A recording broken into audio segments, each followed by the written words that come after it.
Monsoon पूर्व पावसाचा धुमाकूळ, महाराष्ट्रावर नवं संकट। 5 जूनपर्यंत येलो अलर्ट, नेमके कोणते जिल्हे धोक्यात? हवामान खात्याकडून मोठा अलर्ट। महाराष्ट्रात मान्सून अद्याप दाखल झालेला नाही, पण त्याआधीच आकाशात काळे ढग दाटू लागलेत। मेघगर्जना, विजांचा कडकडाट, ताशी 50 ते 60 किलोमीटर वेगाने वाहणारे वारे आणि अनेक जिल्ह्यांसाठी हवामान खात्याचा येलो अलर्ट। राज्यात नेमकं काय सुरू आहे? हा केवळ मान्सून पूर्व पाऊस आहे की आगामी काही दिवसात महाराष्ट्राला आणखी मोठ्या हवामान बदलाचा सामना करावा लागणार आहे? कोकणापासून विदर्भापर्यंत, मराठवाड्यापासून ते पश्चिम महाराष्ट्रापर्यंत जवळपास संपूर्ण राज्यावर पावसाचे ढग घोंगावत आहेत। अनेक ठिकाणी आधीच वादळी पावसाने हजेरी लावली आहे, तर काही भागांमध्ये गारपीट आणि विजांचा इशाराही देण्यात आलाय। शेतकऱ्यांसाठी हा पाऊस दिलासा ठरणार की नव्या संकटांची नांदी घेऊन येणार? उष्णतेने हैराण झालेल्या नागरिकांना आराम मिळणार की वादळी वाऱ्यांमुळे जनजीवन विस्कळीत होणार? महाराष्ट्रात सध्या हवामान नेमकं कसं आहे याचा आढावा या व्हिडिओतून घेऊया। त्यासाठी हा व्हिडिओ शेवटपर्यंत पहा आणि टाइम्स नाऊ मराठीला लाईक, फॉलो आणि सबस्क्राईब करा। राज्यातील हवामानाने अचानक यू-टर्न घेतलाय। गेल्या काही दिवसांपासून वाढलेल्या उष्णतेनंतर आता मान्सून पूर्व पावसाने राज्यात दमदार एंट्री केली आहे। भारतीय हवामान विभागाने दिलेल्या अंदाजानुसार 5 जूनपर्यंत राज्यातील अनेक जिल्ह्यांमध्ये मेघगर्जनेसह पाऊस, विजांचा कडकडाट आणि सोसाट्याच्या वाऱ्याची शक्यता आहे।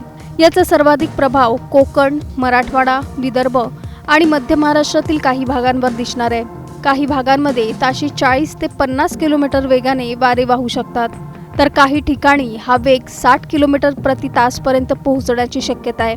कोकण किनारपट्टीवर पुढील काही दिवस ढगाळ वातावरण राहण्याची शक्यता आहे। मुंबई, ठाणे, पालघर, रायगड आणि रत्नागिरी या जिल्ह्यांमध्ये मेघगर्जनेसह पावसाचा अंदाज वर्तवण्यात आलाय। त्यामुळे मच्छीमार आणि किनारपट्टीवरील नागरिकांना सतर्क राहण्याचं आवाहन करण्यात आलंय। दुसरीकडे मराठवाड्यातील जालना आणि आसपासच्या भागातही वादळी पावसाचा अंदाज आहे, तर विदर्भातील अमरावती आणि इतर काही जिल्ह्यांमध्ये विजांच्या कडकडाटासह पाऊस कोसळू शकतो। पुणे, सातारा, नाशिक, धुळे, नंदुरबार, जळगाव आणि अहिल्यानगर जिल्ह्यांनाही हवामान खात्याने सतर्कतेचा इशारा दिलाय। काही ठिकाणी गारपिटीची शक्यताही नाकारता येत नाही। त्यामुळे शेतकऱ्यांनी पिकांची आणि साठवलेल्या कृषी मालाची योग्य काळजी घेण्याचं आवाहन करण्यात आलंय। या पावसाचा सर्वात मोठा परिणाम तापमानावर होणार आहे। पुढील 4 ते 5 दिवसात राज्यातील अनेक भागांमध्ये तापमान 2 ते 3 अंशांनी घसरण्याचा अंदाज आहे। त्यामुळे उष्णतेने त्रस्त नागरिकांना मोठा दिलासा मिळू शकतो।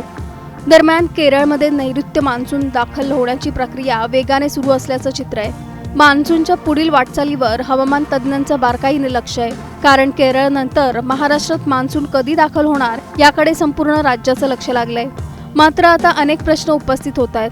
हा केवळ मान्सून पूर्व पाऊस आहे की मान्सूनच्या दमदार आगमनाची नांदी? 5 जून नंतर हवामान आणखी बदलणार का? येलो अलर्ट ऑरेंज अलर्टमध्ये बदलू शकतो का? कोणत्या जिल्ह्यांमध्ये मुसळधार पावसाचा सर्वाधिक धोका आहे? गारपिटीचा फटका नेमका कुठे बसणार? आणि सर्वात महत्त्वाचं, मान्सून महाराष्ट्राच्या दारात कधी धडकणार?